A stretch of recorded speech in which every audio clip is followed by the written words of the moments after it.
birthday, lifelong resident of Lowell. She had, with her husband, a family of 8 children, and many of the McCabe's we know from the fire department and Lowell Gas Company. So her family and friends will dearly miss Kay. She was a lifelong resident of Lowell, and her 3 principles of life were family, church, and friends. Thank you. Thank you.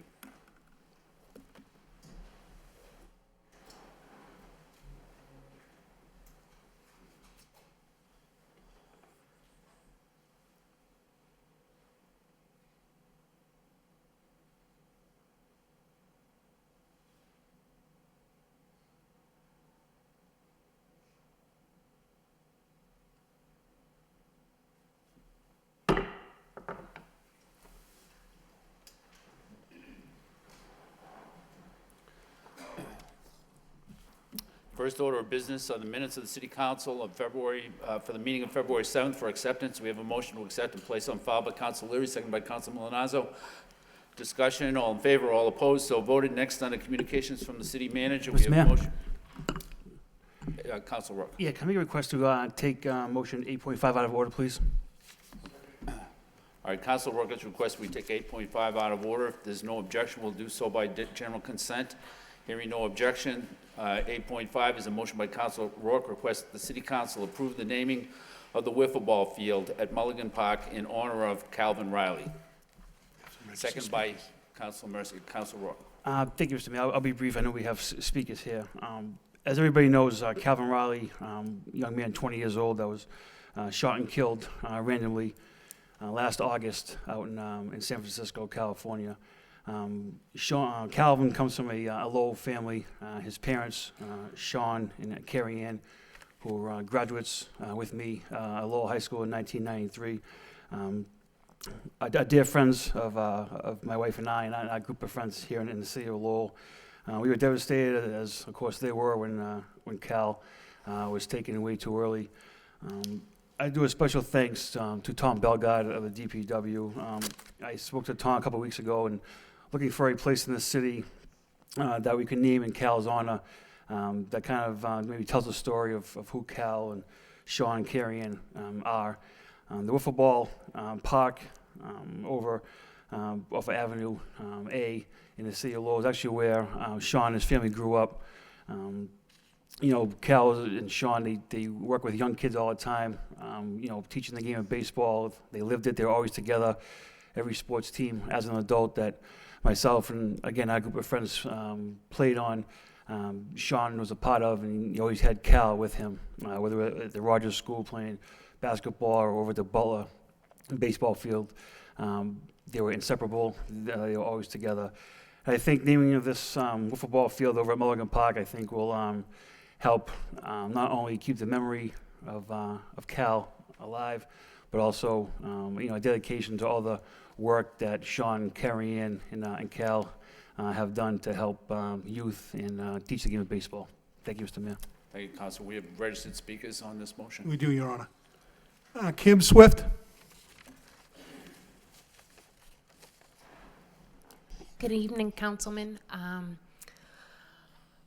I am Calvin Riley's godmother, and I'm here to speak on behalf of Sean and Carrie Ann, and what an honor it would be to name the wiffle ball park after Calvin. Calvin was an amazing young man. He grew up in Lowell for his first 15 years of his life, grew up playing on the fields of Callery Park. Playing baseball was his life, basketball. You couldn't ask for a better role model. He would take time out of his busy schedule, teaching other kids the game of baseball that he loved and enjoyed. Polite, kind, the biggest heart. I just couldn't ask for a better honor to honor him in the city of Lowell, to name the park in his honor. Thank you. Thank you. Gabriel Morales.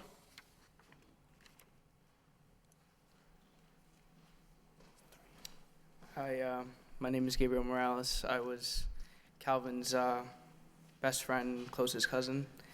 Growing up, Calvin was always a role model to everybody. He was always happy, always joyful. He never showed an ounce of anger towards anybody. Calvin's death was a shock to all of us. He was, like I said, he wasn't ever the type of kid to be in any sort of confrontation. So naming this park, I feel like it would show a lot of kids growing up in this city how just giving them a type of feel of how Calvin was as a person, and they'd wonder who he was if the park was named after him. That's all I have to say. It'd be a very great honor. A good memorial, since Calvin was buried in California. It'd give people that knew Calvin a chance to visit his grave, kind of, in Lowell. That's it. Thank you. Thank you. Armin Hebert.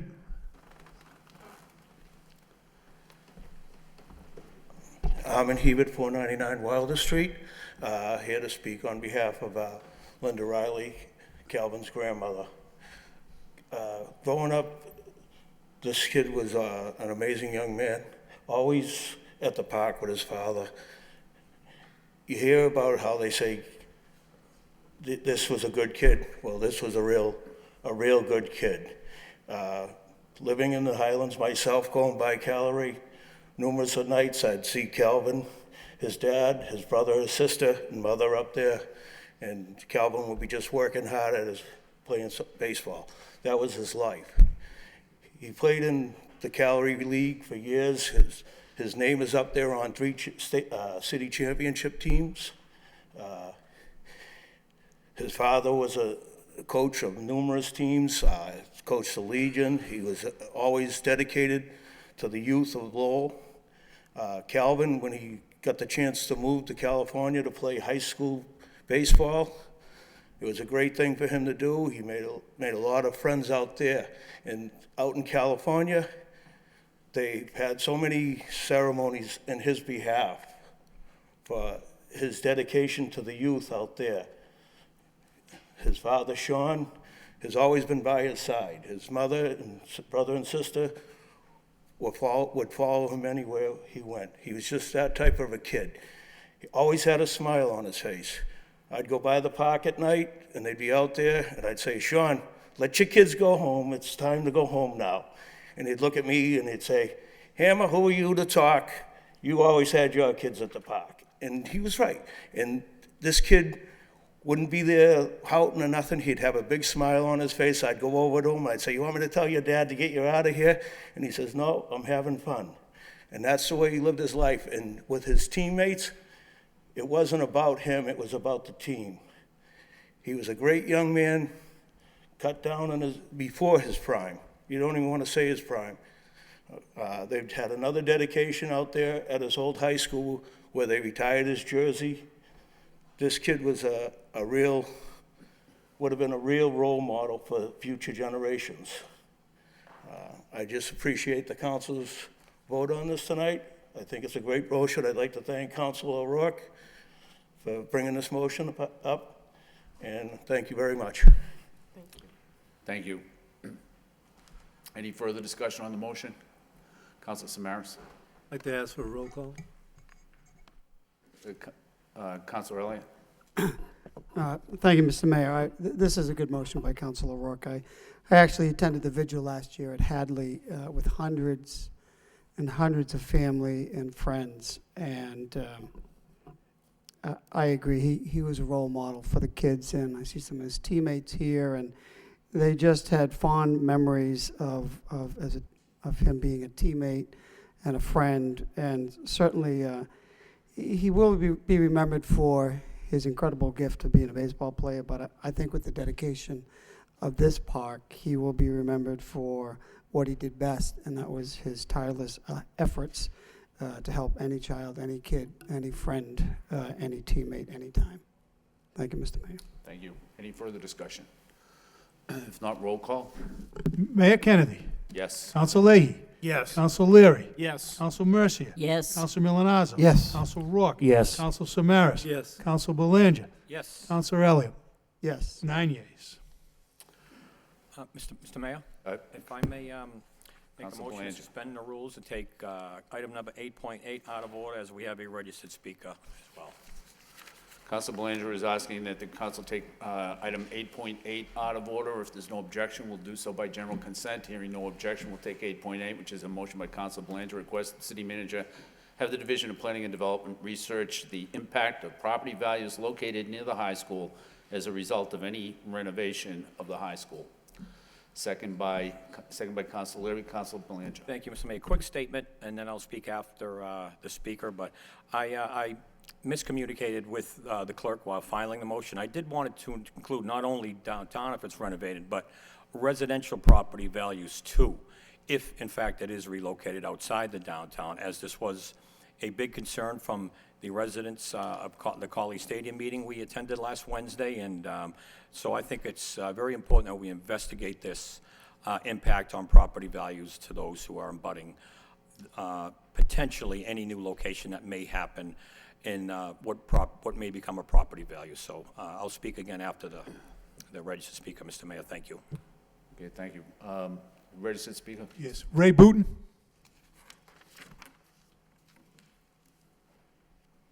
Thank you, Mayor Kennedy, Manager Murphy, City Councilors. As Councilor Belanger mentioned, he asked me to speak tonight on the concerns that some of the Belvedere neighborhood residents had about values should the high school be located in their area. I just want to give you a background on myself. I've been a real estate appraiser for the past 25 years. I have an appraisal company on Suffolk Street in Lowell. I'm also a real estate broker. I've been a broker for 20 years, and I work for RE/MAX on Market Street in Lowell for RE/MAX Partners. The research I did for statistics through the National Association of Realtors, it states that 91% of people looking for a property are going to look for the school system, what schools they have in their district. People that do look for properties are willing to pay an extra 20%, up to an extra 20% of value for a good or a great school system.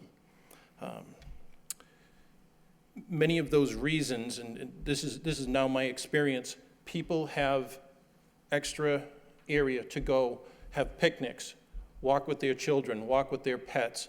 The green space that schools offer, because they're only open 180 days a year where they have the full contingent of students and teachers, allows the other 185 days, and after usually 2 or 3 o'clock, for the local residents to go use that.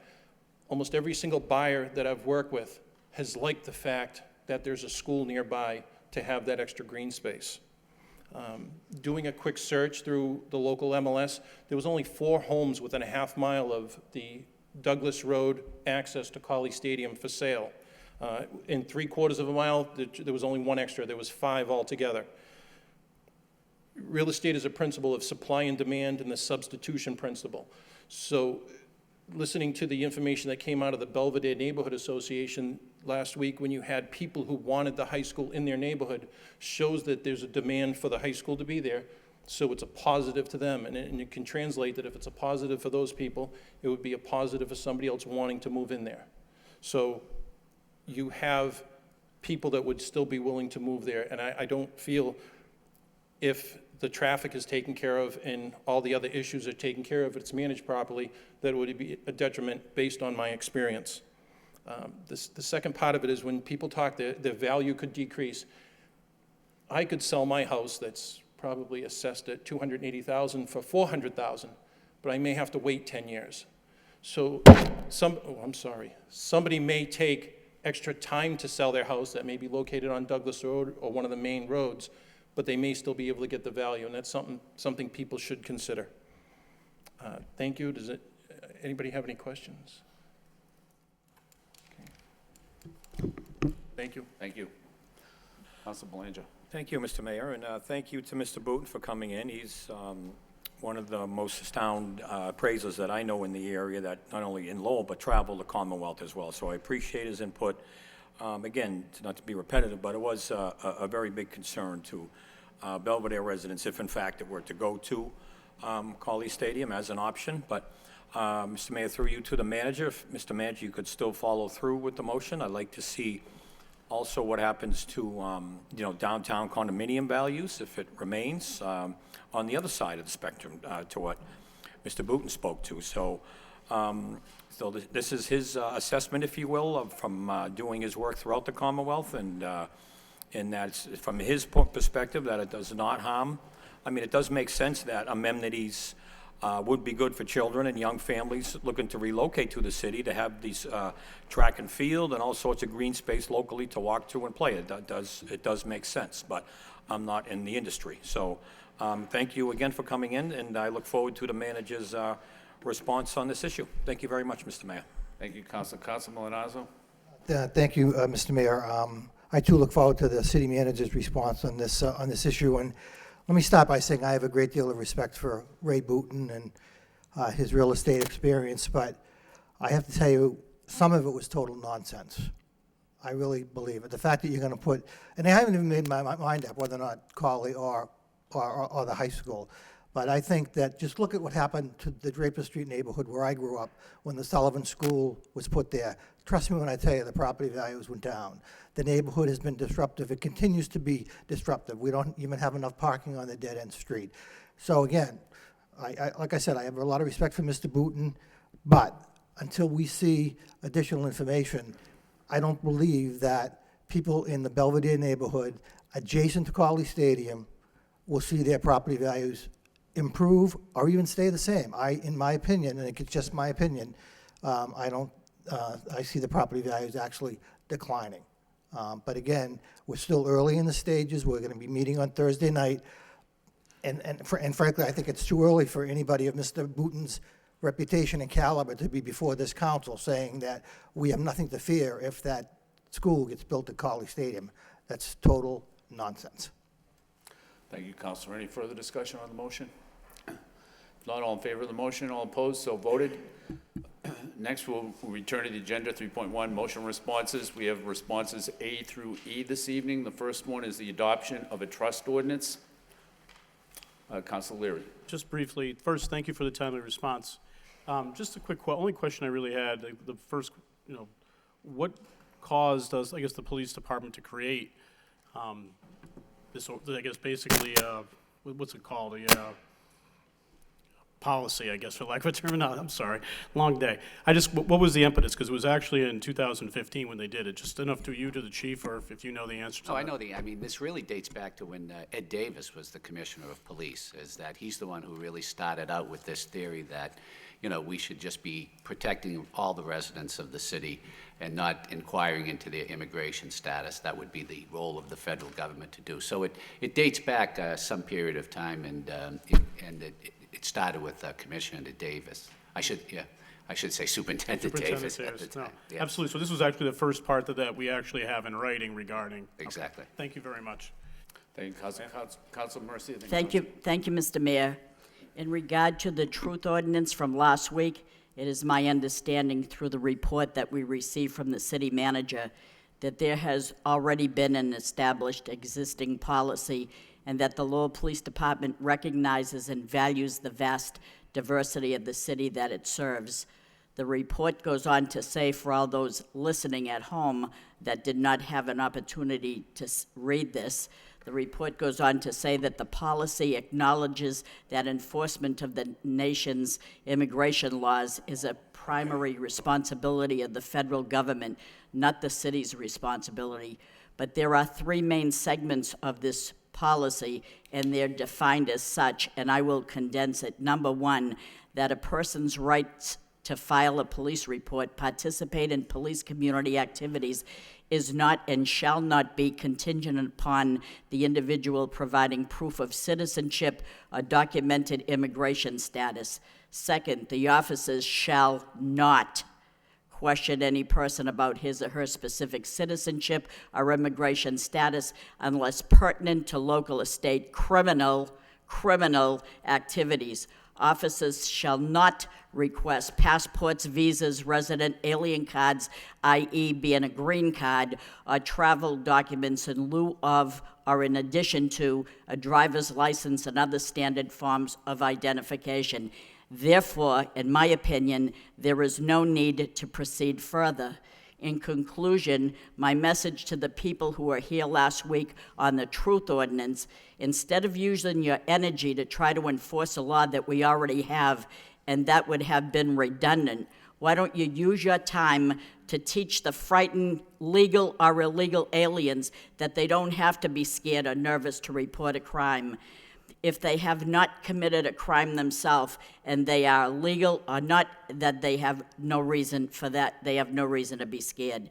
And while we're on the subject, maybe it would be nice to teach some of your friends that were here in this chamber how to act in public, how to be respectful, and how to obey the rules. Thank you. Thank you, Councilor. Any further discussion? Councilor Belanger. Thank you, Mr. Mayor. I want to thank the city manager for the very, very timely response on this issue that he is well aware that's very, very important to a lot of people on both sides of this issue. And I'd also like to thank the speakers that came in last week and that are here tonight for their passion on this issue. It is greatly appreciated and admired. But through the timely response that the manager submitted, it specifically states that Lowell has been a welcome mat for immigrants for well over 150 years, okay? The ordinance that's in place now states specifically that there has been an immigration enforcement policy in place for a number of years that expresses support and acceptance for all residents of the city of Lowell, okay? Now, again, Lowell has been welcoming immigrants for a long, long time. We are the Plymouth Rock of Massachusetts for immigrants, okay? We have welcomed the Greek, the Irish, the French, recently the Cambodians and Asian Americans, the way that we have 25,000 plus that are in our city, and we live in harmony, okay? We are a role model for the nation how to coexist, the city of Lowell, most certainly, okay? Not only that, we welcome every year 300 to 400 newcomers, young children to our school system from all over the world. We have over 60 nationalities in our grade schools alone. That is just a tremendous feat, and we see that they're educated and it's the best of combinations in the city of Lowell has to offer. And we will continue to offer these services and welcome immigrants as best we can. But the message I want to get across, and like to get across to all people, is that the Lowell Police is not about to become an immigration deportation force. It's not going to happen, as Councilor Mercier just stated. Okay, it never has been a policy and never will be. Okay, to come out and declare Lowell as a sanctuary city, I believe would be very detrimental to the city of Lowell. We already mirror a sanctuary cities in many ways of what these individuals who spoke in favor want us to do. But to be part of some national stance to declare Lowell a sanctuary city, I do not believe is in the best interest of the residents of the city of Lowell, okay? Now, Lowell receives about 6 to 7 million that I caught up just today alone, annually, per year from the federal government. Now, in 2016 alone, as we know, Lowell's being hit very hard by an opiate and heroin crisis in our city. Okay, we received 1.3 million in federal grants alone in 2016 to combat this crisis. That's going to allow us to hire a substance abuse coordinator in just a matter of a couple weeks. Okay? CBGB money is federal money that's given to the city and then dispersed by city officials. That services the senior center, the Boys and Girls Club, the YMCA, Girls Inc. To jeopardize these organizations is nothing I want any part of. Okay? So Lowell will continue to welcome immigrants as we have for the last 150 years. Okay? But I believe it's unwise to declare us a sanctuary city when essentially we already are. Thank you very much, Mr. Mayor. Thank you, Councilor. Any further discussion? Councilor Samaras, then Councilor Milonazo. Councilor Samaras. Thank you, Mr. Mayor, and through you to the manager. Mr. Manager, can you or the chief of police give us basically an overview of your report? In other words, I think when our constituents are watching TV, I mean, they get the idea of what's being discussed, but I'd like to have it from you or the chief, I mean, to talk about what you think of the strengths of what the city of Lowell is doing at this point. Thank you. Mr. Manager. Thank you. And just by way of preface, I had a great meeting with the proponents of the trust ordinance today, and I explained to them what our position was and how we were going to continue the position in the future. Basically, we have a policy in the Lowell Police Department right now, is that it is our policy to protect all residents of the city, to ensure their safety, no matter what their immigration status is. And when we come upon an individual, unless they engage in a criminal activity, we do not inquire into their immigration status. And we will continue that policy. It's our opinion that it's the federal government's responsibility to ferret out illegal immigrants. And we will continue to make sure that it is their duty and not our duty to ferret out individual illegal immigrants. So it's a policy that's been in effect for some period of time. It's designed to protect all residents of the city of Lowell. It mirrors the trust ordinance. I discussed that with the proponents today, and I hope I calmed them down to let them know that we would continue with this policy in the future and protect all residents of the city. Thank you, Mr. Manager. Thank you. Council Milonazo. Thank you, Mr. Mayor. Through you to the city manager. In your discussions that you had, and again, I appreciate the report, and I think it really is something that I think we all expected. It would actually say that we're doing what the chief of police indicated all along, and we are obviously a very welcoming committee. But have you had any discussions with any of the proponents of this to set up an ad hoc citizens committee to deal with some of these issues as they continue to be discussed? My question. Mr. Manager. Yes, we discussed a number of options, one of which is that they told me about a meeting they had in Drake recently to discuss the uneasiness that immigrants and refugees have because of recent times. And they will be continuing to have these meetings. And I offered my administration's help with sending the chief of police, other members of the administration to these meetings to tell them what our policy is and how we're going to behave, going to take care of it in the future and calm down the fears of these people. Also, tonight you'll be considering a diversity council, which we will invite, it's going to be two representatives from each ethnic group.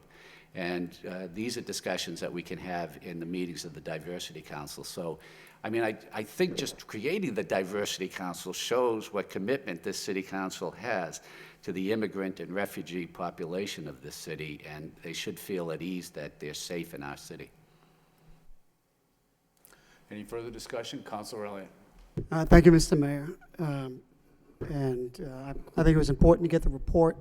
I think it makes very clear what we do, what we have been doing for quite some time. And I'm proud that, like many other things, Lowell, we do lead and we anticipate and we understand what it takes to put policies in place. And this was done long before, the concerns have escalated. So, I feel that trust, it isn't something that happens overnight. And this policy validates the steps that we have taken. And, trust, it's not just a piece of paper. It's something that's developed over time. It's cultivated with communities, with our neighborhood leaders, and it's based on actions and results. And I think our actions and results speak for themselves. I think this city council, I think the city manager, we understand the importance of trust and bond, and through our community policing program, we make every effort to make it better. I don't think there's another city in the state, maybe even the nation, that goes to such extent to welcome and support every nationality, every culture, every custom for those who come to Lowell. And I do believe Lowell is different. We all come from somewhere, somewhere else in the world, but I feel we walk the walk. So I know last week we heard some in the community, they don't feel comfortable with calling the police. All I can say is I can just speak for the city council. I feel there are 9 of us, and we are all accessible, and we all understand. We're all in the community, day in, day out, week after week, and we're here. We're here as an ombudsman or someone that I hope people feel that they can trust. You know, I want to give a good example. When there were major problems at Westminster Village, I got phone calls, my colleagues got phone calls, we got emails, because the residents were afraid to go to the management because they felt intimidated. So I just happen to think that we are here, we'll protect you, we have in the past, but if you're a criminal, you'll be prosecuted like criminals should be. You break the law, you pay the price, just like everyone else. We do have a drug problem in the city, and we can't harbor any criminals at any level. I mean, we have our police officers, they're fighting the fight every single day in the city, and that's important. They continue to do their job. So, you know, I appreciate the policy. I think it puts in black and white exactly what our protocol is, what our procedure. Our police officers are not immigration officers. We don't want them to be. We have many other things that they should be doing anyway. So I appreciate the communication, and I think our message is clear that we're not going to harbor any criminals, but we're going to protect the people here in the city. Thank you, Mr. Mayor. Thank you, Councilor. Any further discussion? Councilor Mercia. I just want to lastly say, I'm not trying to put anybody down and say that there's people that do not have fear. I'm certainly sure they do. But I don't know why they would think that they're going to be deported. I don't know what police officer would say that, or how they would get that idea. That's why I strongly say to those people to use their energy to educate the people instead of trying to make new laws that are already in place. I say this because I realize that when we were setting up neighborhood groups and we were going out into the neighborhood trying to get people involved years ago, the Southeast Asians wouldn't do it. They wouldn't join, and yet they had problems because they came from a country where the government wouldn't let them speak. So I can understand that. I don't know how that you can make them get out of this belief that we're the bad guy, and you know, they came over here to live a better life, and I'm hoping that this city and this country can do that. So I'm saying, please divert your attention to nurture and mentor these people that are so fearful. Nobody's going to deport you. The rules just say that. They're afraid that government is like their government, and it isn't. They have a right to come here and speak. So I understand that part of it. I just wasn't going to support a trust ordinance because we already have similar. But to say people are not fearful, I've seen it firsthand when they're not coming to neighborhood meetings. They have issues in the neighborhood, and they're not coming forward to say that. So I think there should be a campaign to go out to the community and tell them the message that we just gave, that there's nothing to be fearful about unless you commit a crime. There's illegal immigrants in this city day and night, but they don't commit any crime, and they go under the radar screen, and nobody bothers them. So I don't know that it's that fear. I think it's the fear of the government because they come from devastating lands, and that's all I wanted to tell you. Thank you. Thank you, Councilor. Any further discussion on item A? If not, we'll move to item B, which is the Opiate Task Force Rapid Response Plan. Any discussion on item B? Mr. Mayor? Councilor Belanger.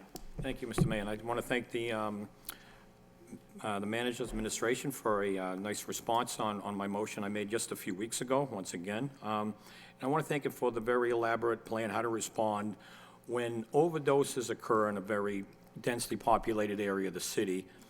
That would indicate that a dealer or supplier has a bad batch of heroin, okay? So we have steps now, a certain protocol in place to how to respond for this, communication, and our police and fire and medical services will respond to this area, swift and severe process, and I think it's great.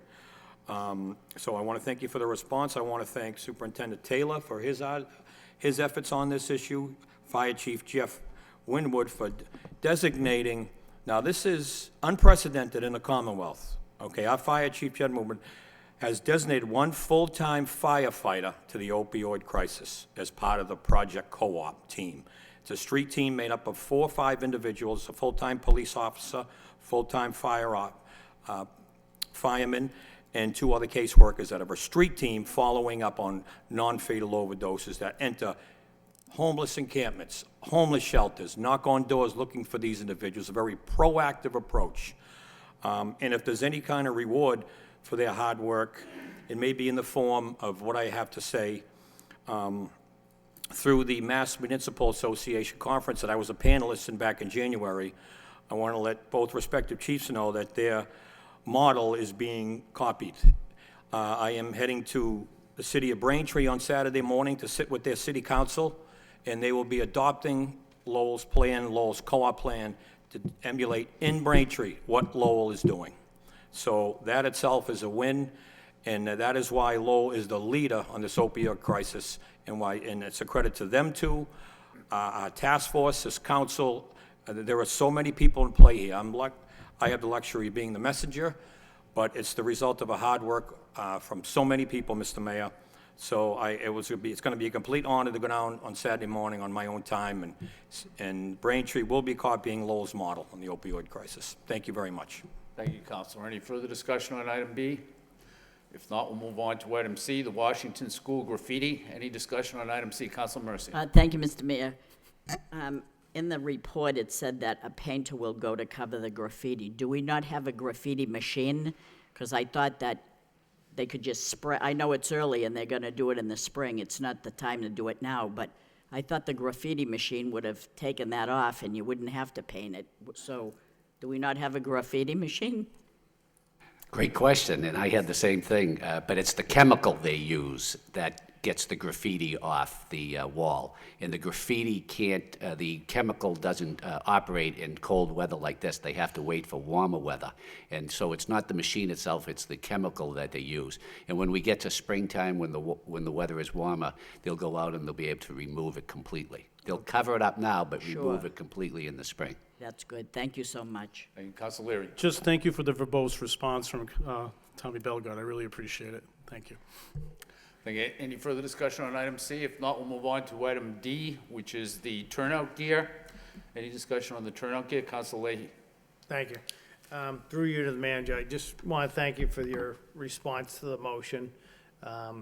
In sitting down with you and speaking to you, and I know that the council here realizes that this is an issue that's becoming more and more to the surface for every town and city in Massachusetts and across the nation with everything that firefighters do, the chemicals and the severity of the fires these days. More and more firemen are getting sick with all the chemicals out there. So I appreciate that our effort on this, where we're putting more money into the capital plan. We applied for that grant. We should hopefully hear something by April. But I appreciate you putting this at the top of the pile so we can really dig our teeth into this. There's even, we talked about trying to figure out a new way to budget these into the city budget for years to come, because this is an important issue, and for their safety, we need to look at it differently and figure a way out how to replace this in a timely manner. So we'll keep watch for that grant to come in. In the meantime, we'll keep talking and we'll try to find ways to replace this swiftly. Thank you. Thank you, Councilor. Any further discussion on item D? If not, we'll move on to item E, the Beacon Street Water Tower.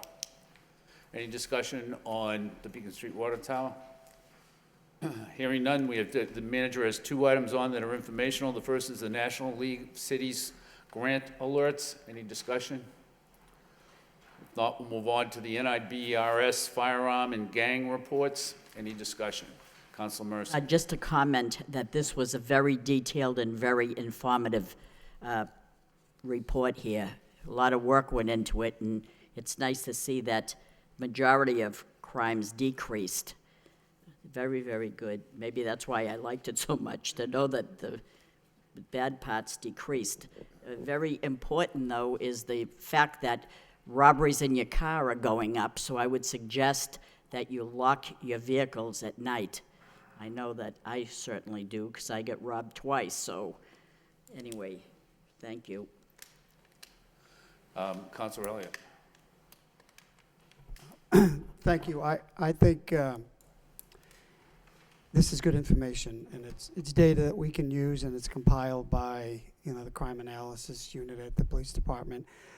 I'd like to suggest that this, there is some good news, but I think as Councilor Mercier mentioned, there's some not so good news either. Breaking and entering cars, and some other issues that I think are troubling in the neighborhood, including myself. That you pick up the newspaper, there's robberies, there's where there's perception and reality. I think we need to have a discussion and get a report from the chief as to what is being done and what can the community do, including locking your doors. So it's not alarming, but I think it's something that we need to take a look at when we all, whether it's people roaming the neighborhood, and is it something that the neighborhood groups can do? I know it's see something, say something, and that's important, but it's there's an increase, and it's rather significant, and I think we need to try to come up with a strategy or have a discussion about what to do about it. So that's a motion, Mr. Mayor. Thank you. Councilor Belanger. Thank you, Mr. Mayor. This is a great report to echo Councilor Mercier's and Elliott's comments. This really how, we're never going to stop trying to improve. But this is outstanding, especially if I can put it in perspective to other gateway cities throughout the Commonwealth. As I tour the Commonwealth, working with law enforcement every day on my full-time job, how Lowell is faring compared to other gateway cities is just phenomenal, phenomenal. Okay, I was in Haverhill just Friday afternoon. They had a homicide just the day before. I was in Chicopee this morning. They had a homicide over the weekend. These are cities and towns that are half our size, okay? Springfield, all kinds of problems, bad problems, okay? So this is a testament to Chief Taylor, to his men and women out in the field, to the community policing that he's doing and his men and women are doing on the field every day. But not only that, it's the commitment the City Council has made to public safety over the last 4 years, allocating 13 new police officers during that span. It wasn't easy. We find the money because we are committed to public safety in this city. I know we're not perfect. There's occasional gunshots. I know, and we're doing all we can to curb that. But nothing in comparison to what's going on in other cities our size throughout the Commonwealth. That much I can assure you. Again, we're going to continue to work hard and improve on this issue. We're not perfect. We have work to do, but I do want to commend Superintendent Taylor to his work, and the community policing aspect, I think, is tremendously effective. We're in the neighborhoods, we're talking to people, including this council. We made a financial commitment to public safety, and it's paid off. It's right here in black and white. So I think it's great. I commend, again, Superintendent Taylor and his force, and let's see how we can keep the momentum going, Mr. Mayor. Thank you very much. Thank you, Councilor Leahy. Thank you. I just wanted to comment too. Everybody basically has said the same thing, but it was a great report, a lot of good information in here, and all the good work and the investment that the city has made. So the report is very helpful. And to go off of what Councilor Elliott was saying, why don't we make a motion to send this to the Public Safety Subcommittee for discussion? Second. Okay, so we have a motion to send it to Public Safety, seconded by Councilor Leary. Discussion on the motion. All in favor of the motion, all opposed, so voted. Yeah, and that way we can have the neighborhood groups weigh in too. They add a lot to this conversation also. So we, as Councilor Belanger said, we don't do this alone.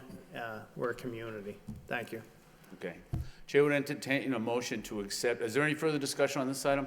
If not, the chair would entertain a motion to accept the communications from the, in motion response from the city manager, place it on file by Council Rourke, seconded by Council Mercia. Discussion on the motion. All in favor, all opposed, so voted. The next item is a communication from the city manager to accept the resignation of Brian Toner from the Conservation Commission. Do we have a motion to accept and place on file by Council Rourke, seconded by Council Leahy? Discussion, all in favor, all opposed, so voted. Next is a communication from the city manager to accept the resignation of Stephen Hattan from the Lowell Sustainability Council. Council Rourke moves to accept and place the motion, the communication on file, seconded by Council Leahy. Discussion, all in favor, all opposed, so voted. Next is a communication from the city manager requesting out-of-state travel for one person from the Career Center, 2 people from the Lowell Police Department, and 1 person from the Division of Planning and Development. Do we have a motion to approve by Council Rourke, seconded by Council Leary? Discussion, roll call. Mayor Kennedy. Yes. Council Leahy. Yes. Council Leary. Yes. Council Mercia. Yes. Council Milonazo. Yes. Council Rourke. Yes. Council Samaras. Yes. Council Belanger. Yes. Council Elliott. Yes. 9 yeas.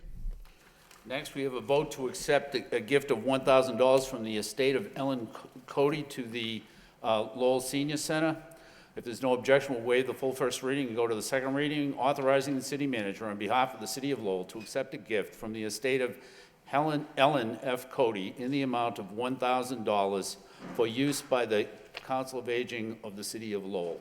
Motion approved by Council Leary, seconded by Council Leahy. Discussion, roll call. Mayor Kennedy. Yes. Council Leahy. Yes. Council Leary. Yes. Council Mercia. Yes. Council Milonazo. Yes. Council Rourke. Yes. Council Samaras. Yes. Council Belanger. Yes. Council Elliott. Yes. 9 yeas.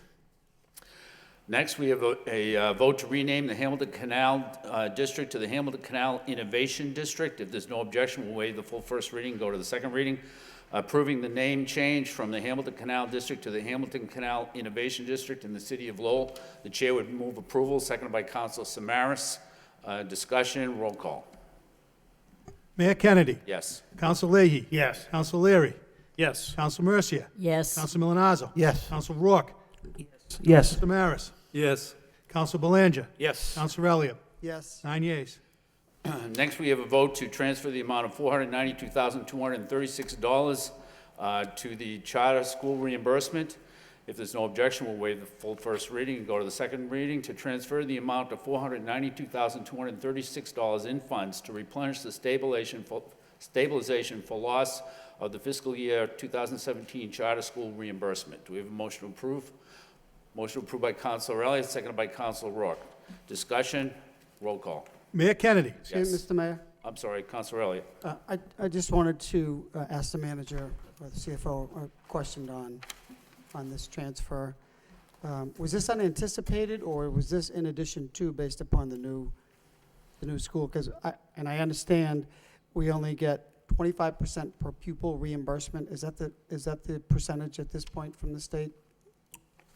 That's correct, Counselor.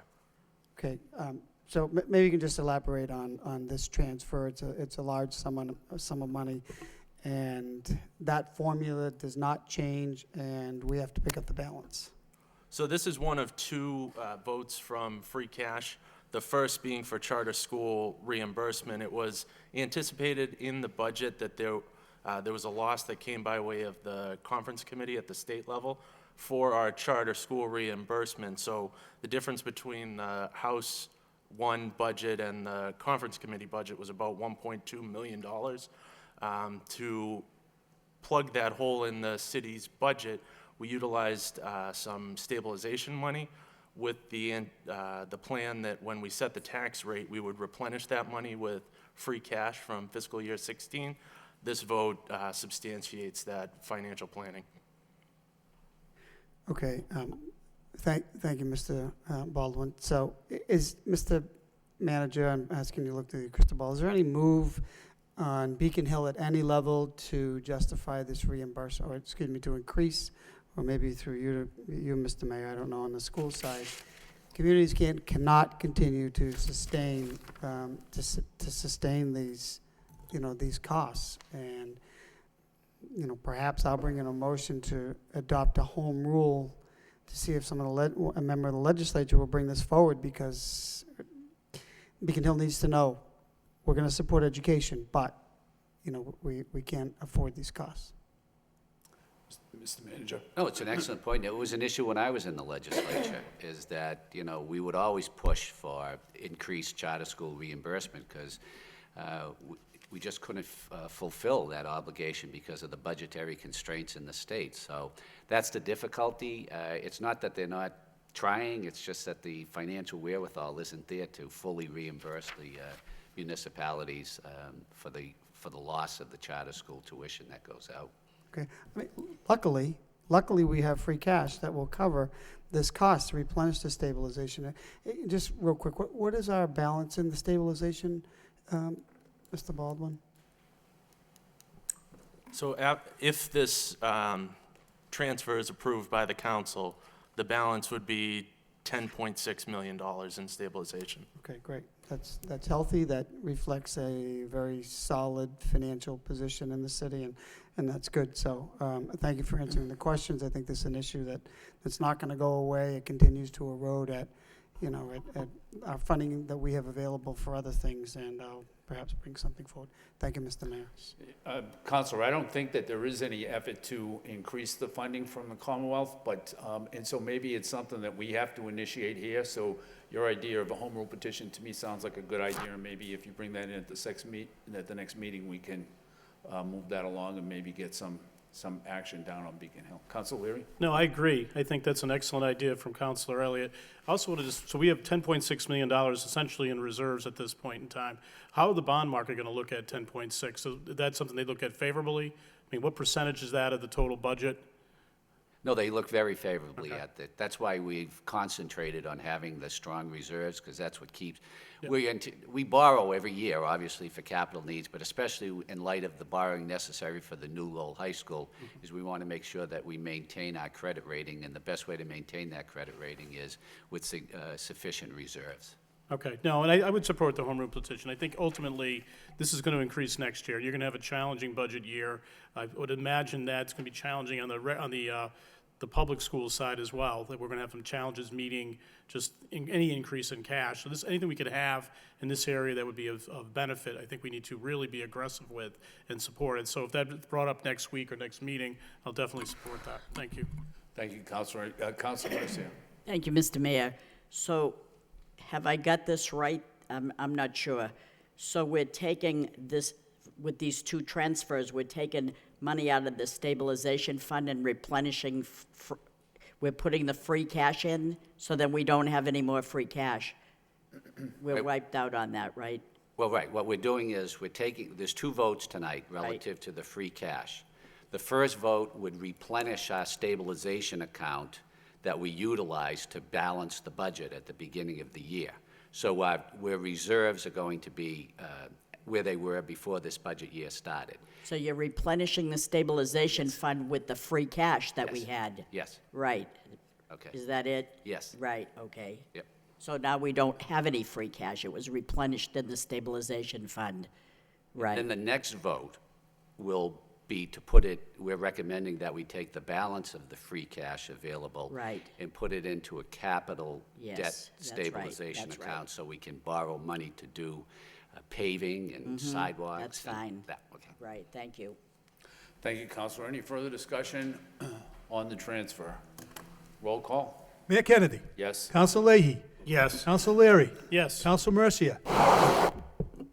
Yes. Council Milonazo. Yes. Council Rourke. Yes. Council Samaras. Council Belanger. Yes. Council Elliott. Yes. That's 9 yeas. Next is a vote to transfer the amount of $841,149 to the Lowell High School project for debt service. If there's no objection, we'll waive the full first reading and go to the second reading. In order to transfer the amount of $841,149 to mitigate future capital costs for a 5-year plan and Lowell High School project debt service. Do we have a motion to approve? So Motion moved. approved by Councilor Mercia, seconded by Councilor Elliott. Mr. Manager. Yes, I just want to point out to this council that the name of this transfer is artfully set out. We're looking at doing two things with this money that we're transferring. First and foremost is curb appeal. We're going to be using that, we're going to borrow money to pave streets, to do sidewalks, to make sure we improve parks and all of the other curb appeal issues that we have in the city. But we're also planning for the future for the Lowell High School borrowing.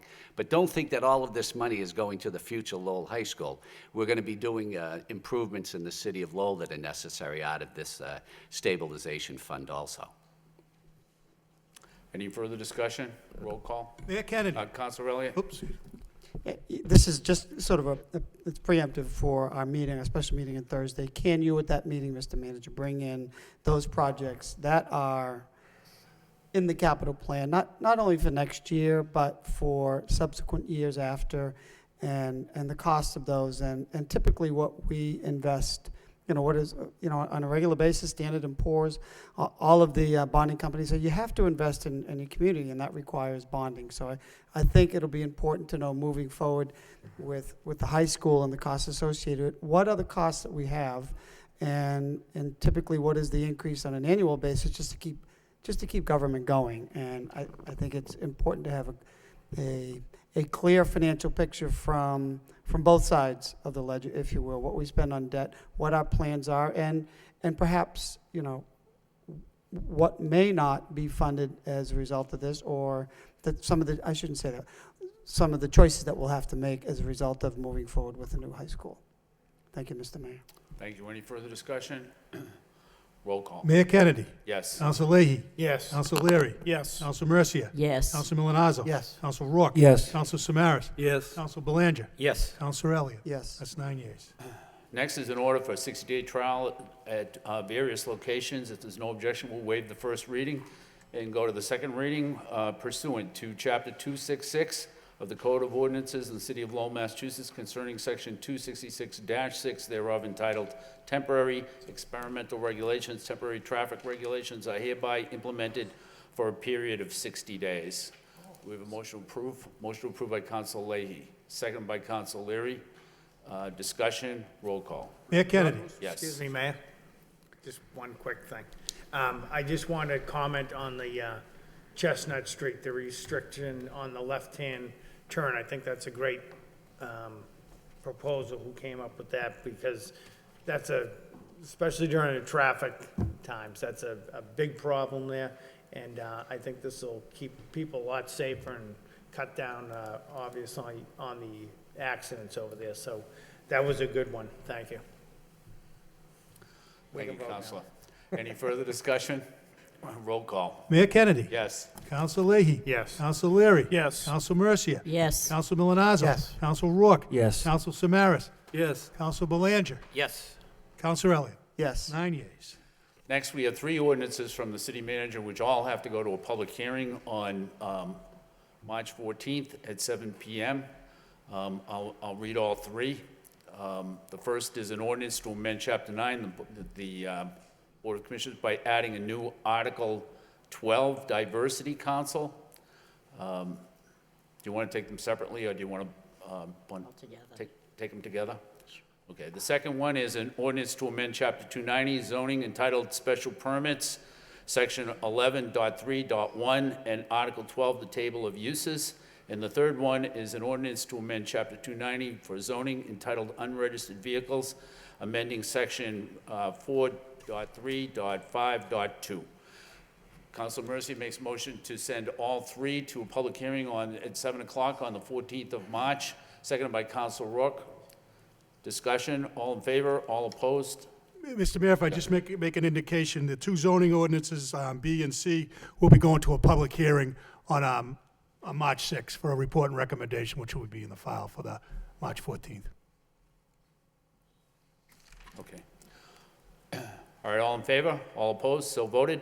Next on the subcommittee reports, we have Mr. Mayor? Yes, I'm Councilman. sorry. Let me just back up to the last ordinance to amend Chapter 290 zoning on unregistered vehicles. And on the first page, under paragraph 1, section 6, it says the owner of the vehicle must obtain an annual unregistered vehicle permit from the city. Is there a charge on that? Is there a cost associated with obtaining that permit? I just wanted to know. My understanding is that there is I don't know the total. Do you know, Rodney, the amount of the permit fee? No. No, I'm sorry, Rodney. Unless you want to take it. I believe it's $50, Counselor, for the year. Okay, thank you. Counselor, you'll probably think, what's he asking me for? Who's the boss here? Next, under subcommittee reports, we have a report from the Economic Development Subcommittee, a meeting that was held February 14, 2017. Councilor Samaras. Thank you, Mayor Kennedy. Tonight was an interesting night. The first subject of discussion was the status of the bike trail, and Jane Calvin came in with several options and plans to discuss what is going on with the bike trails. And it was quite informative and helped us understand. She was able to start piecing together the various bike trails that are in Lowell. And she talked about the work of the Lowell Parks and Trust regarding these trails. She talked about the base circuit trail, which is about 200 miles and involves about 50 towns. But Lowell is one of those towns with several gaps in the trail, and that's a concern that she has and we have. She talked about the Bruce Freeman Rail Trail and the Concord Greenway. Gave us a little history and part of the master plan in dealing with those trails. She talked about the Concord River Greenway and talked about the vision that was established about 30 years ago and about 15 years ago. Since then, 3 sections of the Greenway have been done, and 2 need to be finished. And she talked about public art as being part of the Greenway, but the art's been done in such a format that the city would not have the responsibility of maintaining and upkeeping it. She talked about the Greenway by the Davidson Street lot, and how now many senior citizens are using that as a walking trail also. And they can go well up the trail. She talked about Davidson Street, Lawrence Street, and the Centennial Island housing. And she talked about the need to construct the bridges across that would be able to walk across the river at Centennial Island. Talked about that importance of that connection.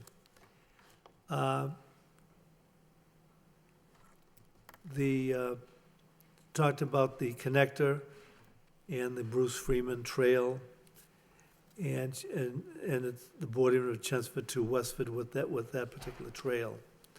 They talked about how the trail is being enhanced further up in Framingham and in Westford. She talked about receiving money from mass development in many other areas, and she's been pleased with the type of support that she's received from every aspect, and also the type of support she's received from the city. She found that she's getting very strong support from the city.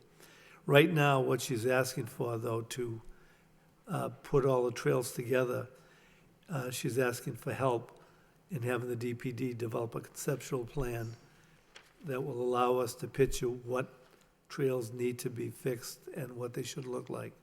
So that's the request that she's made, and we'll be able to come back to this body with more information. The other part of the subcommittee meeting was based on a motion by Councilor Leahy talking about how many businesses are coming into Lowell, or what type of businesses are coming into Lowell, and what type of businesses might be leaving Lowell, what's happening in the economic market in this city. And Mr. Coughlin came to give an explanation, and he chose to break it down into sections of the city regarding economic development.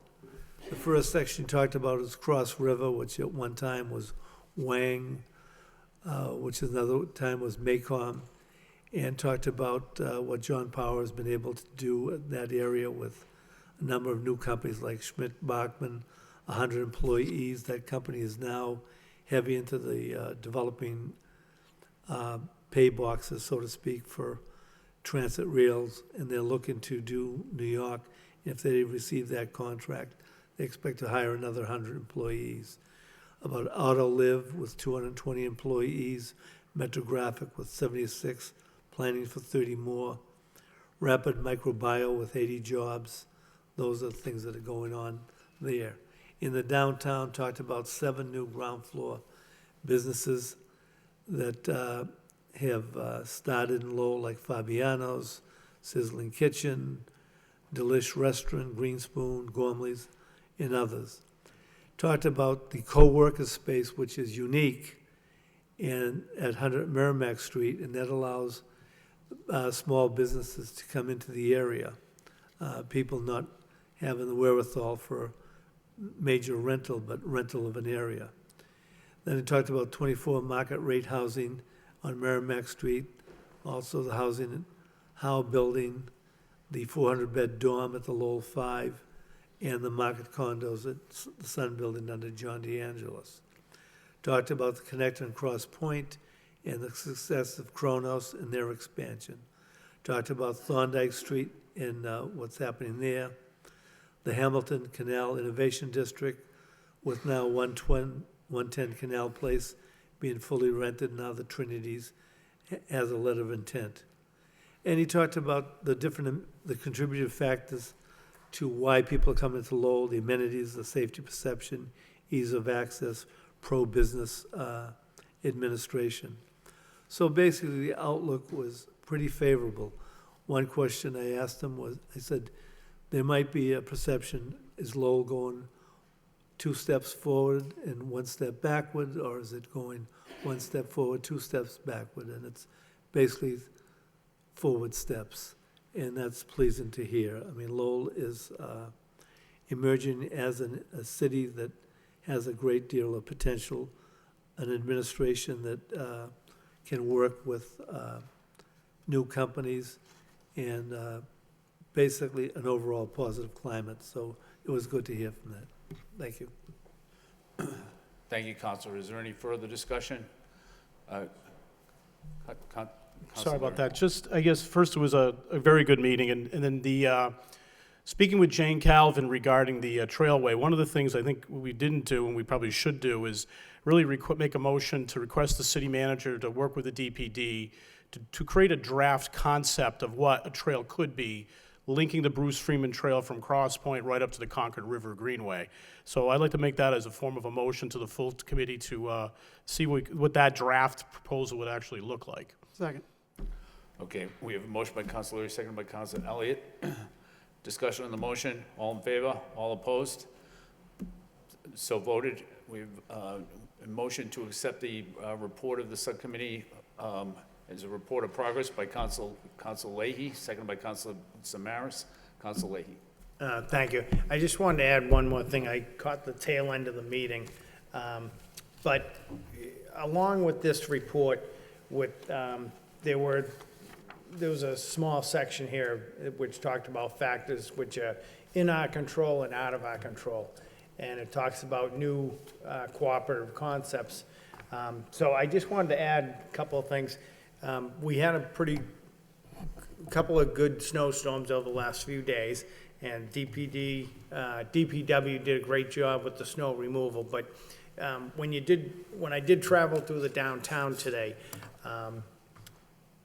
you know, some of the businesses that we've got to get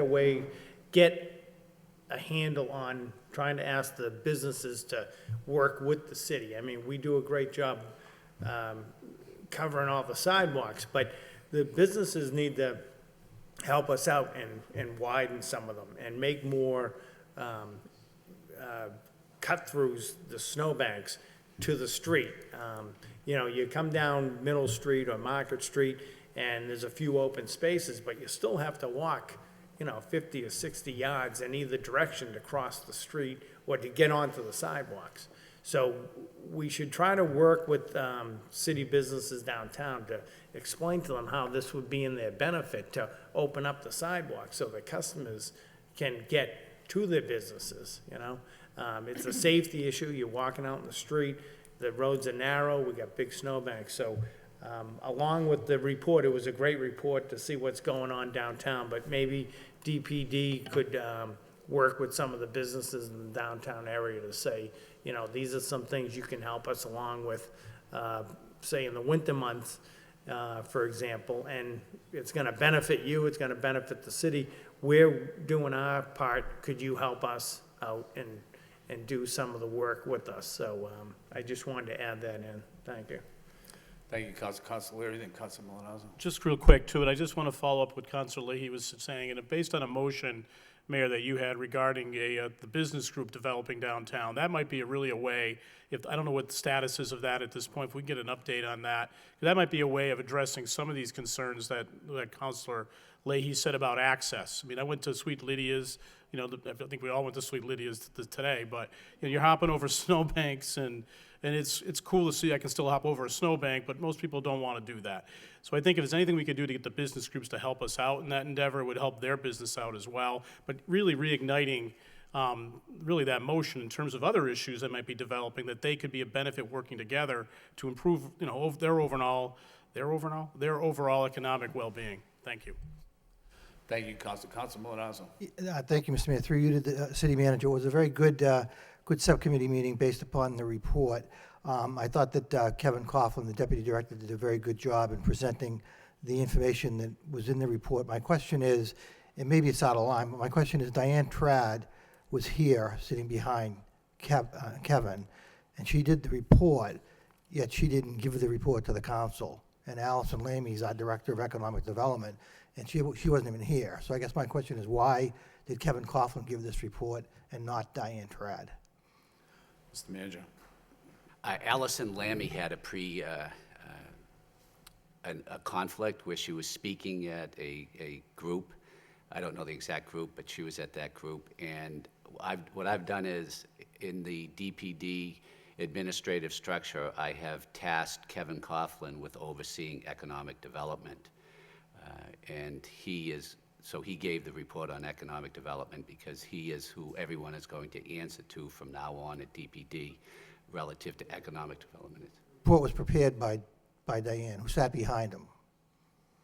I think it was prepared by Allison Lammy. Okay. I believe it was the ghostwriter, but okay. Yeah, that's why Kevin gave it this evening. Okay, thank you. Thank you, Council Rowe. Thank you, Mr. Mayor. While we're on snowbanks, that was a problem last year. It's a problem this year now, too. From University Crossing, Merrimack Street going down, you have cars parked on both sides of the road with snowbanks on each side, and basically 2 lanes becomes 1.5.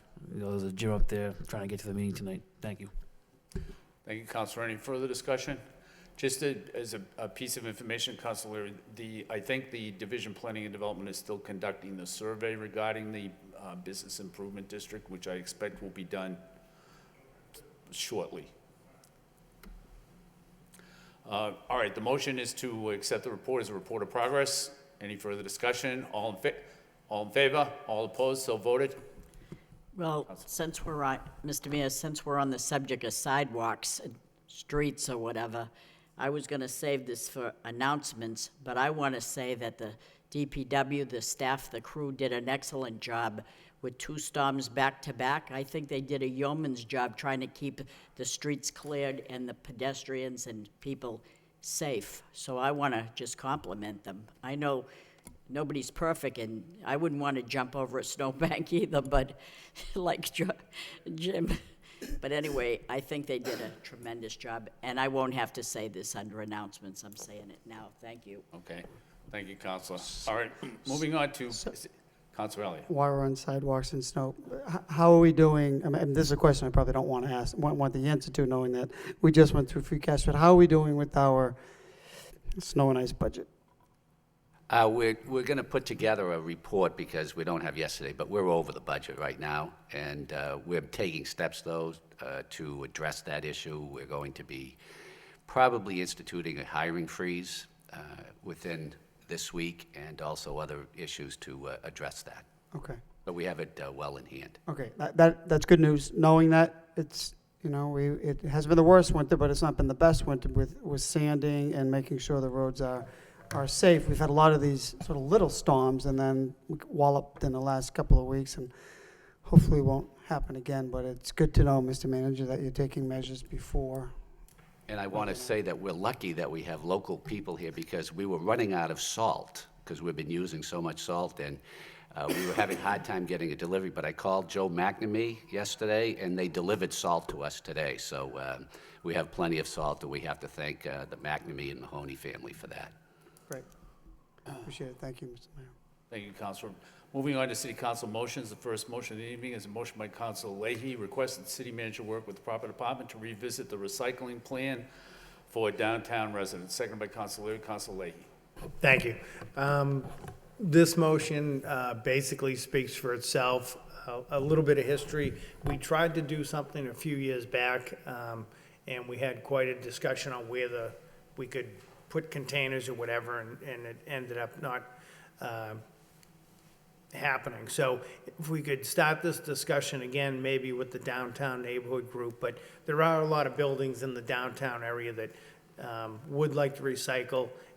I know we can go out to DPW on I forget the street already now, Middlesex Street, but if we could find something a little closer to downtown that would be more convenient, get more of the condos into this program, it would be appreciated. Thank you. Thank you, Councilor. Any further discussion on the motion? If not, all in favor, all opposed, so voted. The next motion is a motion by Councilor Samaras and Councilor Leary. Request that the city manager have the Division of Planning and Development provide a report regarding the economic potential for the Lowell High School site in the event that the school was to be moved. We have a registered speaker for this. So Councilor Samaras or Councilor Leary, do you want to, Councilor Samaras? Thank you, Mayor Kennedy. Mr. Manager, the motion basically speaks for itself, but if we were to possibly move the high school from the downtown, we'll have approximately 600,000 square feet of, we'll say, unique space available. Superintendent of schools has already talked about the freshman academy as being a building that he wants to take over for other uses. With that, I'd like to see a report as to what is the potential for that site, and basically, what kind of a timeline would we need to,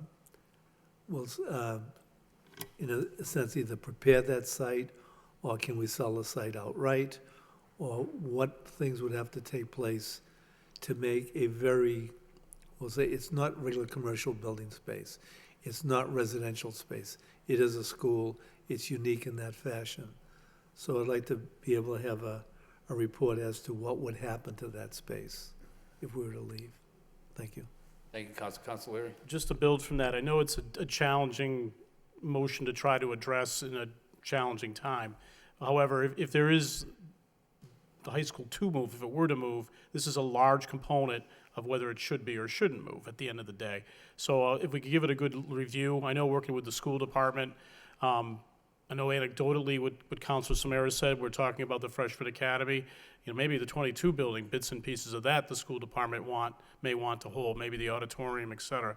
Again, it's kind of like preparing if it does happen, and if it doesn't, this might be the catalyst that would drive it in the other direction.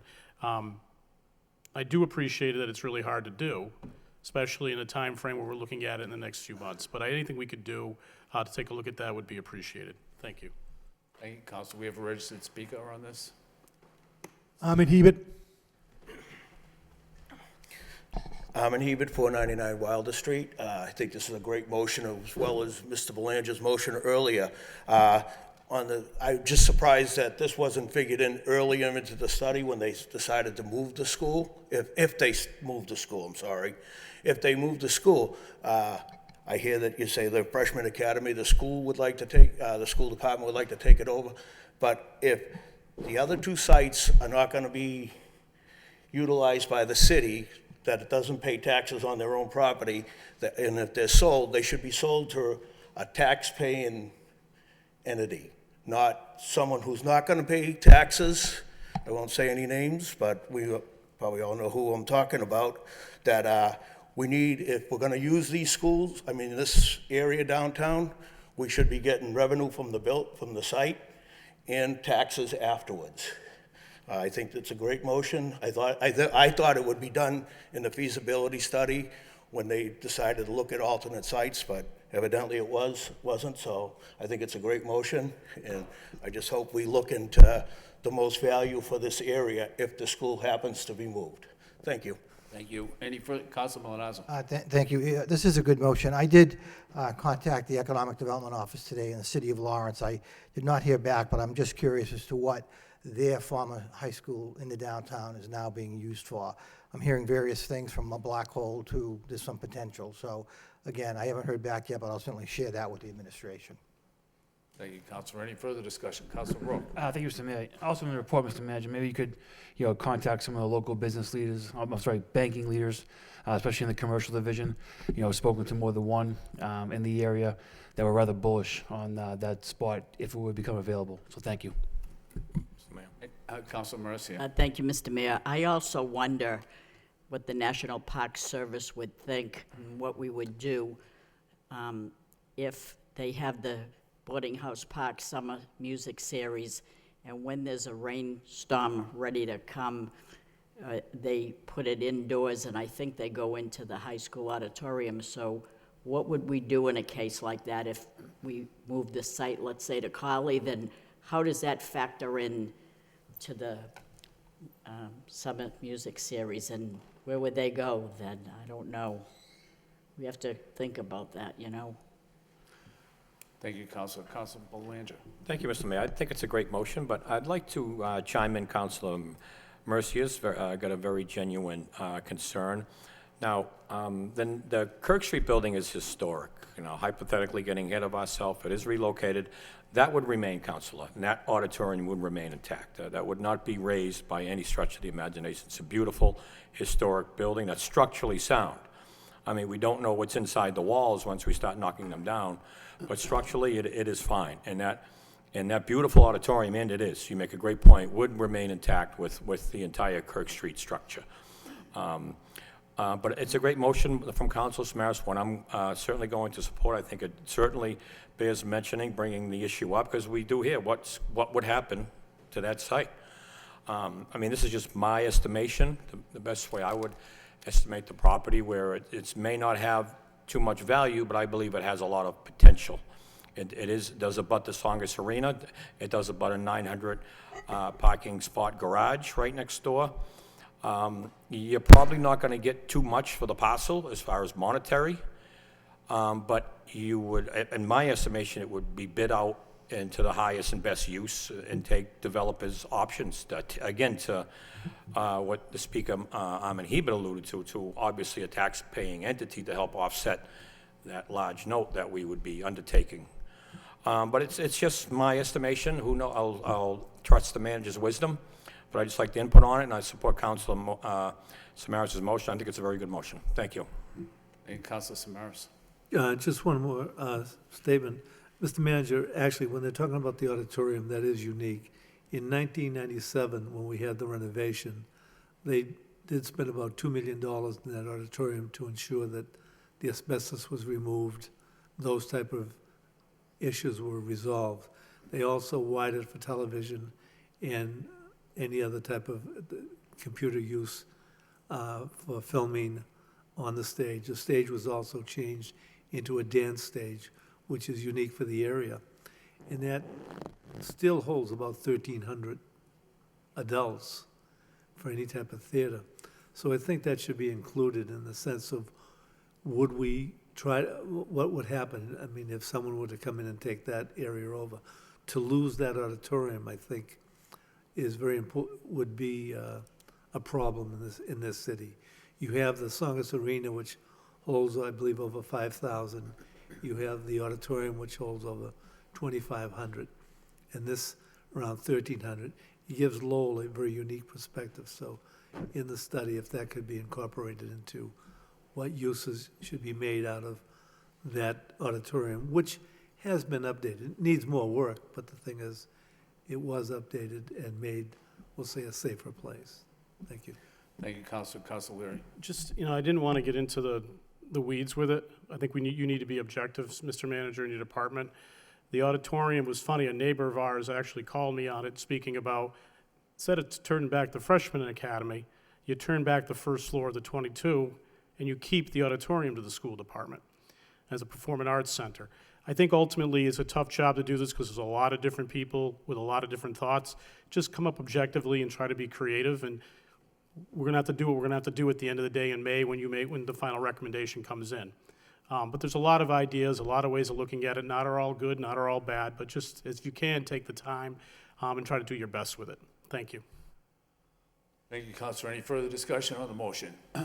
All in favor? All opposed? So voted. The next motion is a motion by Counselor Samaras request that the city manager investigate the possibility of filing a discrimination suit against Fios and Verizon. Seconded by Counselor Rourke. Counselor Samaras. Thank you, Mayor Kennedy. This is an issue that's been discussed literally by every city councilor. I can recall several years back, my first time on the city council, one of the first motions I filed was against Fios for not coming into Lowell, and because of that, there literally is no competition. If you've received your Comcast bills of late, the prices have gone up, and they can do it at any time because there is no competition. So I get a little angry sometimes thinking about, this issue. When I had asked the question originally, I was told that Fios, the idea of going into a city like Lowell was not part of their business plan any longer, that they were changing their business plan. They had a different outlook and didn't like the answer, but sometimes you can accept the answer.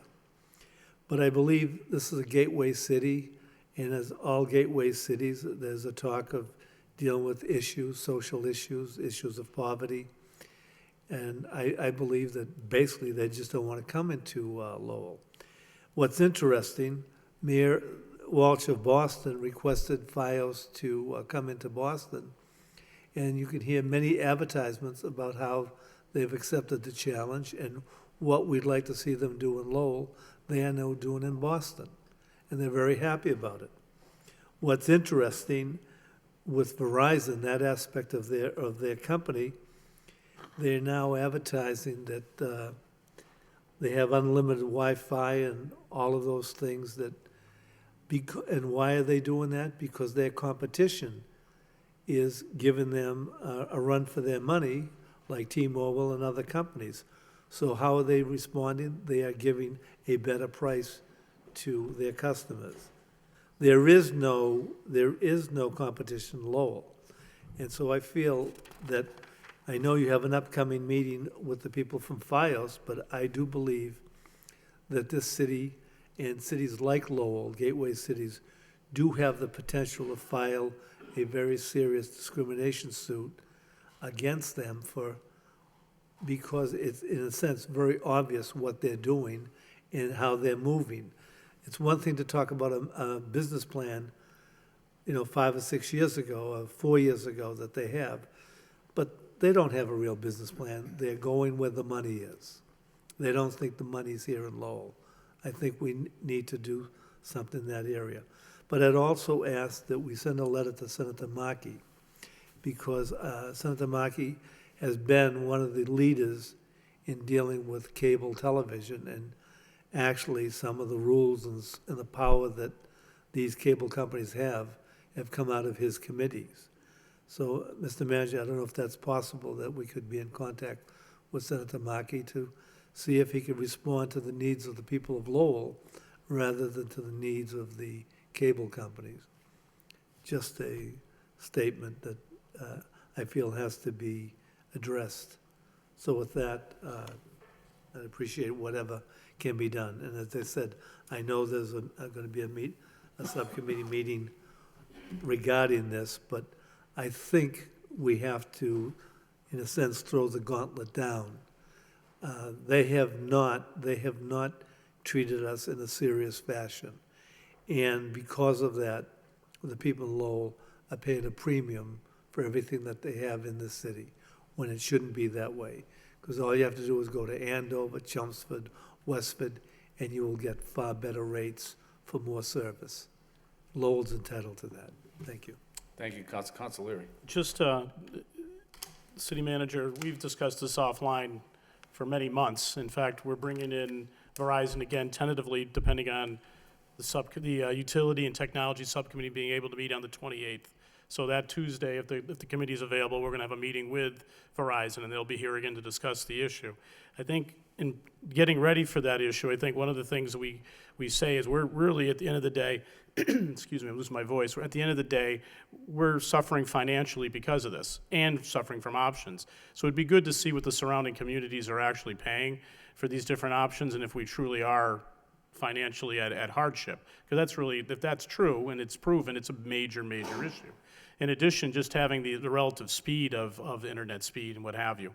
Now, they're going to be coming with some proposals regarding that, and I think we should combine, FiOS proposals that we can't have versus what they're bringing in, and just see really objectively, are we being put in hardship because we're not having FiOS? It's a major challenge when they're marketing FiOS and you're driving down the highway listening to how great it is, and yet you don't have access to it for no reason that can be fully explained. So if there's an issue regarding the financial side, if we're being held at harm financially because we don't have this product, or our speed or our access or our ability is not as good as our neighbors because we don't have FiOS or whatever product, what can they do to remedy that? And if they can't, then we need to find a solution that makes sense, for the citizens of Lowell. We've been around and around with it.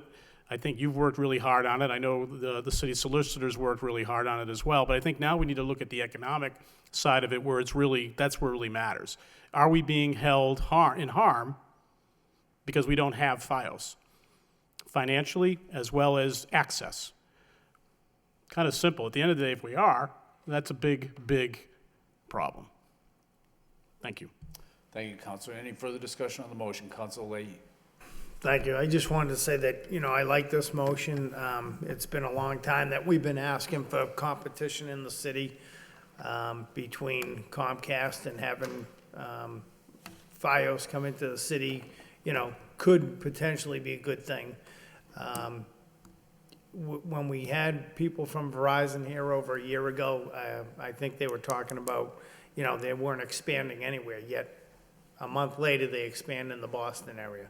And again, now on the radio, you can hear advertisements for certain sections of Boston where they want new customers to call in so they can get out to their house to offer them packages. And I think in Lowell, it does hurt us because we don't have the competition right here. And it's one of the only companies I know that can charge you a month in advance. The present cable companies can charge you a month in advance, and then when people miss a month, they tell you you're 2 months behind, and they just shut you right off.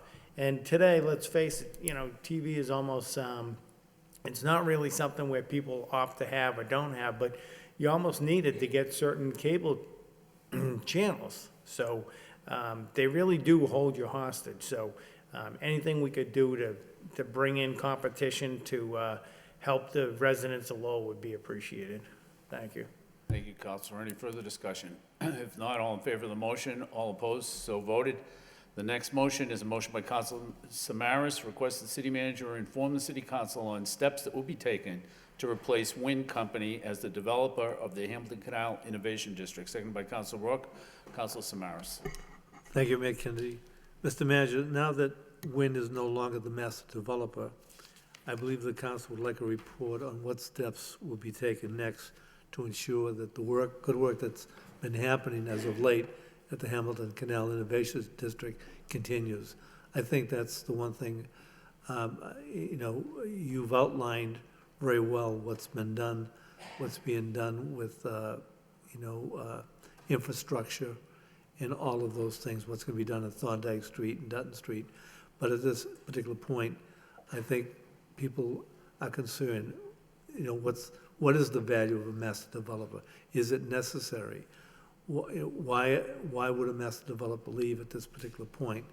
So the thing is to keep, but we are progressing each time we talk, we're progressing. But I think we need a report that our constituents can have a better understanding about the process and how we can handle that process.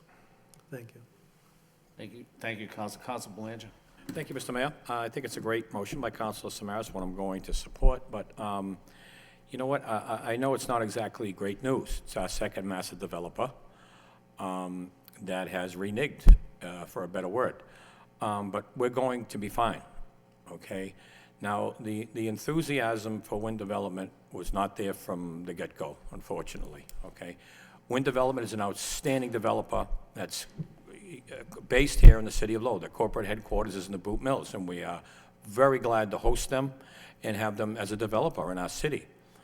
But what they do, it was not a good fit for the Hamilton Canal. They are the nation's largest supplier of affordable housing. And that is simply not what we're looking to achieve at the Hamilton Canal. Okay, it's as simple as that. So Mr. Manager, I know you continue to praise wind development, as we all will, and work with them in any way we can assist them in further developments in the city, but this simply was not a good fit. As I said, as I spoke to earlier, just from the very beginning, I was not feeling it. They just have, their interests, unfortunately, don't conflict with ours. But we'll be fine. So it's what we do from here. Okay, so Mr. Mayor, through you to the manager, we have a task at hand here. What do we hire a full-time broker? Is it worth hiring an employee for this council to deliberate on, to be proactive, to travel all over Boston, New England, knock on doors? We have land. It's just a thought. I don't know. What do we need to be proactive? It's that simple, okay? Things are not going as we planned. The demand, perhaps maybe we overestimated it, okay? If they had trouble landing commercial, well, you know, maybe that's partial the reason, because that's what we're looking for. But there's always a way. So we need to, whatever our approach is, it's got to be proactive. Constantly out in the field, marketing, similar to what you wanted to do, Mr. Mayor. You had a great idea. We're going to have an open house at the parcel in the spring, and I think that's a great concept, but we need somebody, whether they work for us or not, to be out knocking on doors. It's that simple. So that's the approach I think we need to take. Thank you, Mr. Mayor. Council Milonazo. Thank you. Unless I didn't hear Councilor Belanger correctly, I thought he said that Wynn reneged on their agreement. I don't think that's what happened. I think that they got the message from this city and this council that we wanted to go in a different direction. Even though the master plan that goes back to 2008 still calls for housing, again, it may not be 100% market rate housing, which obviously some members of this council are troubled by. But I don't think they reneged on anything. I just feel that they didn't feel like they were going to get the cooperation from the administration and or this council. So again, and they are a very good developer, and they're going to continue to, in my opinion, invest in the city of Lowell. But please don't portray it that they reneged on anything. They just read the tea leaves, and enough was enough. Thank you, Council. Council Leahy, then Council Leary. Then Thank Council you. Riley. I was just going to ask, through you to the manager, it seems like the will of council is to get commercial in there, so there must be commercial developers out there, right, that we could solicit, and maybe we weren't doing that before, but. If I could, Mr. Manager, I think one of the things that the manager would probably like is some direction on the council on which way to go. So maybe it would be in order to amend the motion to reflect that, if we're interested in having the manager pursue a commercial developer, that we maybe should amend this motion so that there's some clarity about the direction. It seems like that's the direction we want to go in, so if we do, let's seek out a commercial developer. So did you want to amend Sure. Council Samaras' motion to that Sure, if that the effect? maker doesn't mind. Okay, is there a second to the amendment? Amendment seconded by Council Mercia. On the amendment, which is to have the manager give preference to commercial developers. Any further discussion on the amendment? Roll call on the amendment. Just on the main motion as amended. Yeah, well, just I guess my concern is really, I agree, your statement that you need direction, Mr. Manager, because I guess a vote was taken in 15 to reaffirm the 2008 master plan, basically, and it said we had residential on 8, 9, and I think 11. I think we need to make a change in that, but I also think we should get some additional objective evidence. I mean, one of the things that I really wanted to have was the report from Wynn regarding the feasibility study. I also like to see, which a motion I strongly support from the mayor regarding marketing that area. I think that's imperative, but I also think we should have them come before the economic subcommittee. Now, I don't mind amending it, but at the end of the day, we really should get some objective evidence that backs up what we think may happen in terms of commercial. I think that's important. Now, I'll support the amended, but I think we need to do that evidence and get that objective information. Because everybody I've spoken to says you can get commercial there, but you're going to want to have some type of component that has a nightlife to it, so you're not just having essentially a downtown that gets out at 5 o'clock. I do agree, though, at the end of the day, Mr. Manager, you do need direction from the council because we need to tell you exactly what our vision is. So we need to either amend that 2008 plan like we're going to be taking a vote on now, but I'd like to, at this point, also get some additional information to make sure that's the appropriate approach to what we're going to do. Well, let's take a roll call on the amendment. Sure. The amendment would then be attached to the main motion, and the Okay. main motion is to request a report from the manager anyways. Okay. So let's do that first, Mr. Clerk. Mr. Mayor, could you read that motion or the amendment, please?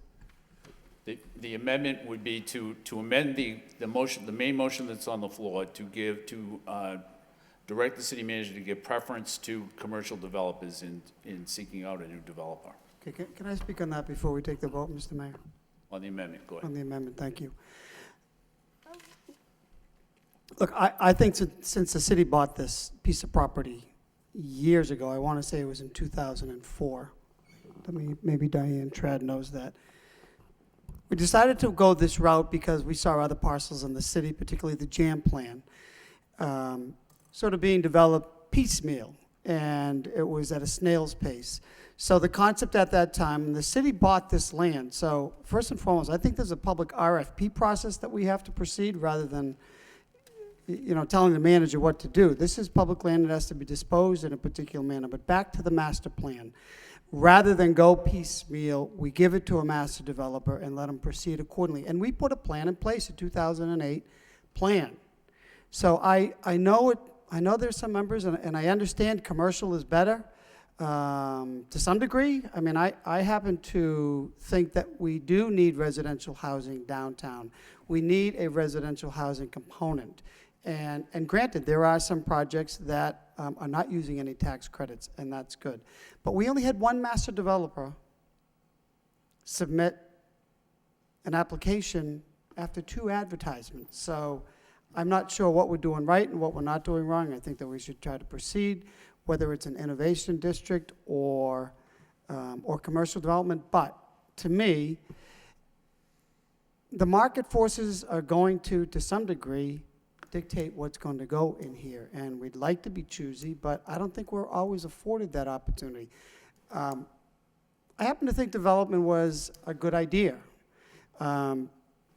It was 80% market rate, and then it was working. It's not low income that we're talking about, from my understanding from the presentation. I think there were, out of almost 300 units, 8 were Section 8, granted. But that being said, that land's been sitting there since we did this 10 years ago, vacant. There is a courthouse going in next door now, and I just don't think we should be hamstringing the city manager. If we don't like a development, fine, we go out to, we go back out. But by the same token, there are improvements being made there. I think the manager should be able to do his job and come back with recommendations on exactly what he thinks. And bear in mind, this agreement that we put in place was drastically different than the prior the prior agreement with Trinity. There was great flexibility for the city if, in fact, we have Watermark or a Genesis that comes in and wants to develop a piece of property that is not part of the master plan. But this was after months and years of charrettes and reaching out to the population. This is what we came up with the plan. So I think the market in large part is going to dictate this, but I think the manager should come back with a recommendation.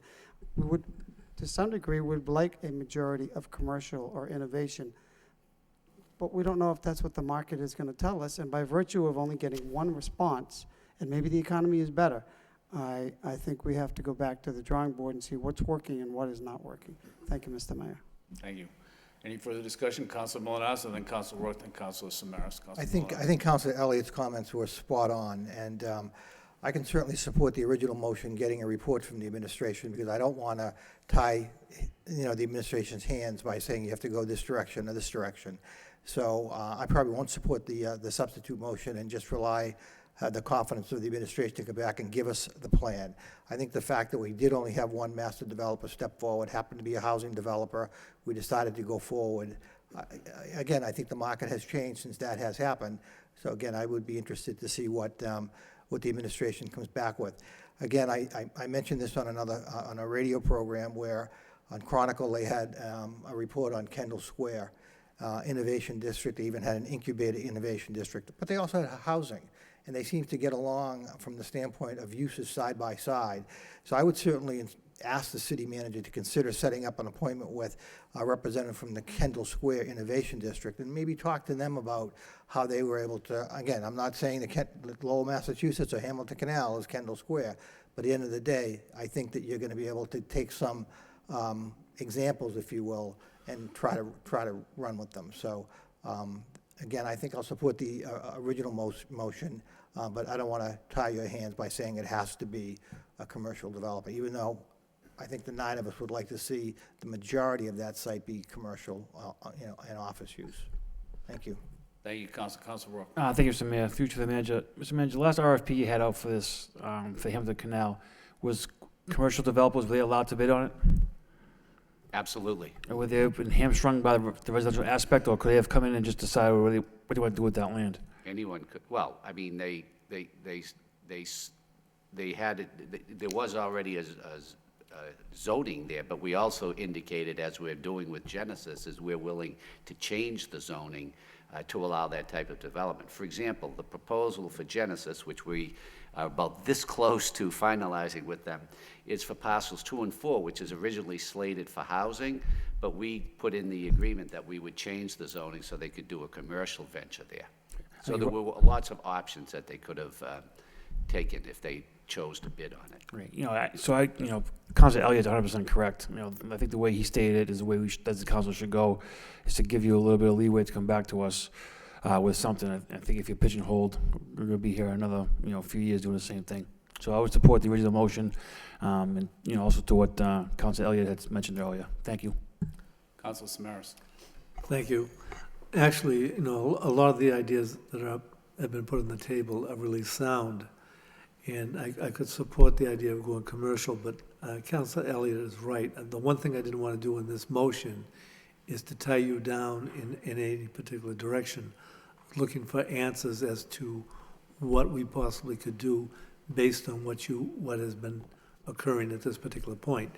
I think the substitute motion of, going commercial, I think that's important. I mean, because if that's the will of the city council, Mr. Manager, I think it gives you help in the directions that you may want to set, correct? In other words, if you're going to be meeting with other developers and what have you, and you can say the mood of the city council is such a way. But at this particular point, I was going to support the substitute motion, but I'd like to go back to the original motion to give you the time to really work this out and present to us the options that we could then make a decision as opposed to should we go all commercial, or why would some residential tie in with this. I think we need an explanation that we can give to our constituents, and I think we have to give you the option of being able to have some latitude or freedom to make it, to look at what type of developers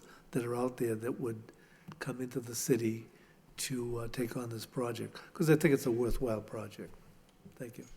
Mr. Mayor. Any further discussion? Councilor Belanger. Mr. Mayor, this, some great points have been made, but, there's inconsistency what we want, okay? Housing, 30 minutes ago, we just named this the Innovation District. 30 minutes ago. Now we're open to housing. We need to make up our mind. I think the manager's going to be confused as it is, okay? Look, we've been through this. We've had a housing renaissance in the downtown. It has not done much for the economy. Okay, I've been there. Okay, I don't know what people are seeing that I'm not. Okay, I'd like to stay all commercial down there, as you proposed earlier, Mr. Mayor, promote strictly commercial. We've had a renaissance, 1,500 units in approximately 15 years. It's done next to nothing for the downtown economy. Okay, so we need to make up our minds what we want to do. All right, I intend on supporting Councilor Leahy's substitute motion. Thank you. I'm sorry, but that's a ridiculous comment. 1,500 housing units have done nothing for the downtown economy? I just can't believe I'm hearing this. I just cannot believe I'm hearing it. The fact that that Council Belanger could not run a business in downtown should not be reflective of all of the businesses that do well in the downtown, the nightlife in the downtown, because we have these units there. It just boggles my mind. And there is housing in the Kendall Square Innovation District. So please, just because Council Belanger does not like affordable housing, and I don't know why, but he doesn't. And he's been driving the bus here with this discussion for quite some time, and it's getting to the point of being bizarre. Thank you, Councilor. Councilor Samaras? No, the thing is, I can understand some of the frustration Council Blanton just stated, but Mr. Manager, what I'm going back to is I asked for a report, and the report, I mean, was unfettered in the sense to give you the option to come back to us and say, okay, these are my thoughts. I've been dealing with the following companies, which you have been. You've dealt with Kronos. You've dealt with Markley Group. You've dealt with Macon. You have an idea what they're looking for, why they're looking for. You've been looking into the Hamilton Canal project area as to what its potential is. As you said, you're working with Genesis. All I'm suggesting now, and I think it would be good for this council, for you to relook at what we have, then come back to us, and then we can make a decision as to whether we want to go all commercial, or, I mean, you may come in and say, this is commercial, but this is what I want to save these plots of land for some potential housing because it will tie in with what I think is right.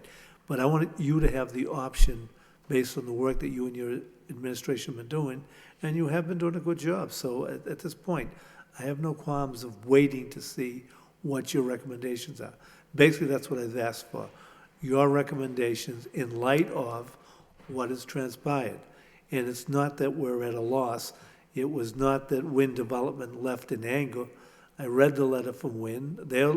They too are looking for some direction because they have a company that goes in a particular direction. So I'm just saying, give the manager some time for a report, and then we can have this discussion.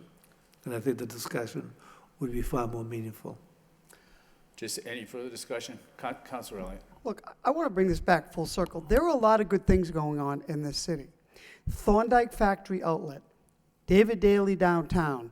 There are high rises going out on the connector.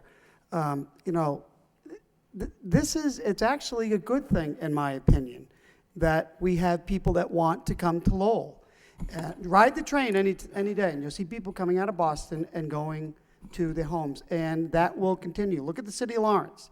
They have development all around their train station, and is doing well. So I think this is a good thing. I don't think it should be a bad thing that we're trying to attract. People want to come and live in the city. I think that's an incredibly positive thing, whether it's boot mills and the surrounding areas. So I think we got to keep positive on this, that housing is not a bad thing. We do need that balance. We need something to support the downtown, the businesses. We also need jobs, and that is commercial, and that is innovation.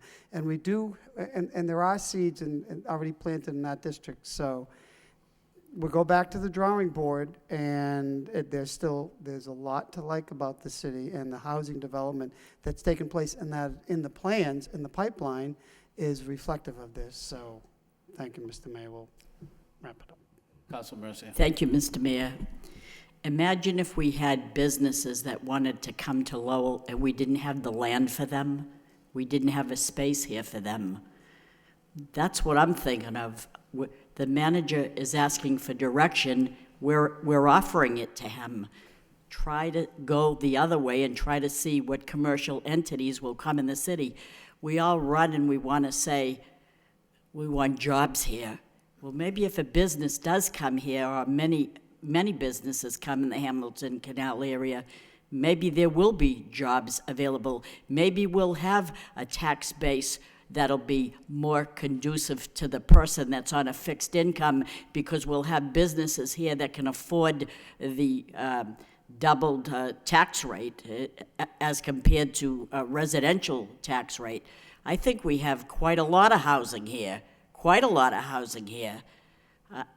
I know that I like to have people here, but I like to have businesses here. I like to have some open space where we don't say to a company, we don't have anything available. Why don't you try Cambridge or something?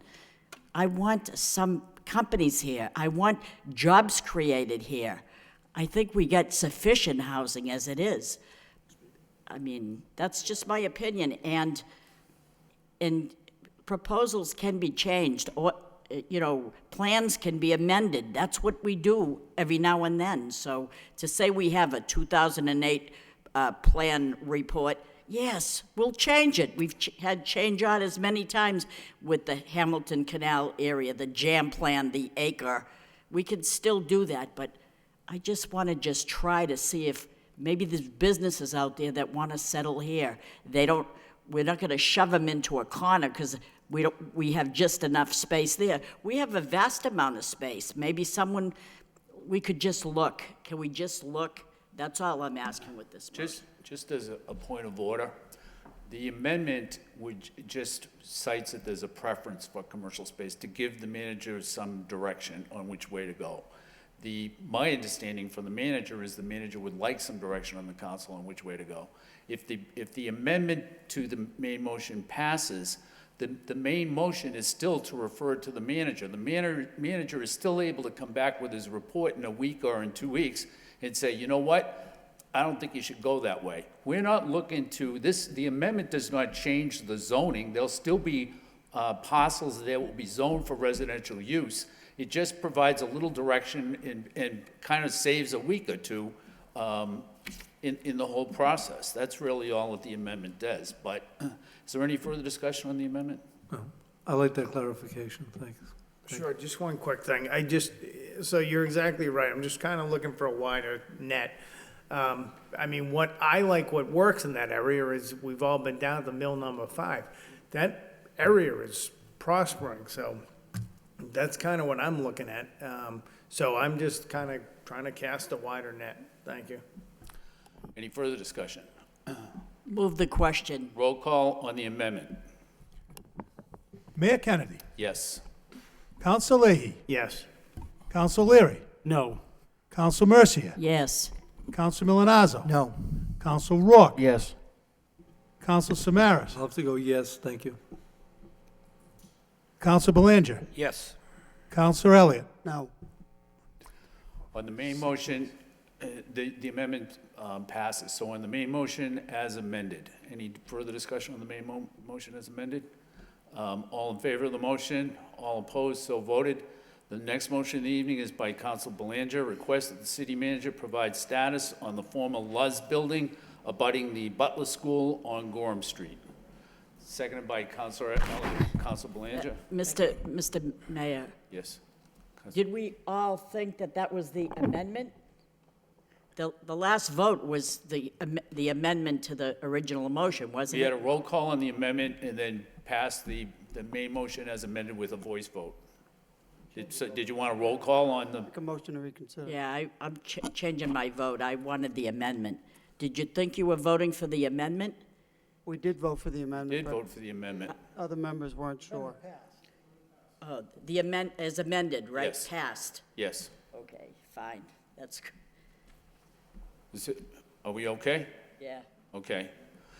All right, so the second to Counsel Belanger's motion by Counsel Belanger. Thank you, Mr. Mayor. On Gorham Street, the Butler School, there's the old Luz granite building. It's a white granite building, I want to say. It's been boarded up for many, many years now, and it's about time something gets done. I've heard some people who attended the Butler School open house recently, and a few residents in turn called me, see what the status is on this, but it's been overgrown and boarded up for far too long. So let's get an update and get some action on this building. Thank you, Mr. Mayor. Thank you. Counsel Leahy. Thank you. I just wanted to add, I like the motion. I actually called this week to get a status update on it, but the roof is caving in now. So even though it's a brick and mortar building, I don't know it does have the X on the front, but with the roof coming in, it does create more of a problem for us. So thank you. Thank you. Any further discussion on the motion? All in favor of the motion, all opposed, so voted. The last motion of the evening is by Counsel Belanger. Request that the city manager perform an annual State of the City address. Seconded by Council Mercy. Council Belanger. Thank you, Mr. Mayor. Now, I know the manager was ecstatic when he first read this motion, but I see many cities, large cities and towns throughout the Commonwealth doing this. I think in the name of, it's transparent, and there's a lot of good things to talk about, whether it be education, economic development. You can always update the residents of Lowell of all the good things that are going on with the public safety strides we just made, such as tonight. So I think there's a lot of good things to talk about, and it's a very transparent measure. Thank you, Mr. Mayor. Thank you. Any further discussion on the motion? All in favor of the motion, all opposed, so voted. That concludes the regular agenda announcements. No, I have a quick announcement. Motion I to have a adjourn. quick Before we, I just have one announcement, if I could. On Thursday at 6:30, the Committee of the Whole will be meeting to discuss the high school. That is similar to a subcommittee. It's not a public hearing. If people want to register to speak, they can, but it will not be a public hearing. And then preceding that in the afternoon, Mike McGovern has put together a tour of Winchester High School. For anybody that's interested in touring Winchester High School, Winchester High School is currently constructing their new high school on site where their existing high school is, and they have 30-something modulars in use at that site. So that would be Thursday at, I think, 3 o'clock. And so, Council Leahy. This is on the high school. Okay, quick, and, Just on this tour, which is going to be very helpful, are there any schools, i.e. Somerville, that do they have is that completely new construction? Are there any high schools, within the vicinity that they're just going new construction, not on site? I mean off site, excuse me. Lawrence did do that, yeah, okay. All right, thank you. Okay. thank you. I just have one quick announcement. So tomorrow in Boston, the Mass Cultural Council is recognizing Nancy Donahue for her cultural philanthropy. They're recognizing her and celebrating her for her instrumental role in creating and nurturing the arts across the Merrimack Valley. So it's a nice award for her, her husband, Richard, and her whole entire family for what they do. I think it starts at 10, but with all the awards going on, she may not be on stage until about 12, but it's tomorrow in Boston. I believe it's at the State House. Okay, thank you. Any further announcements? If not, we have a motion adjourned by Council Elliott, seconded by Council Leahy. All in favor, all opposed? Stand adjourned.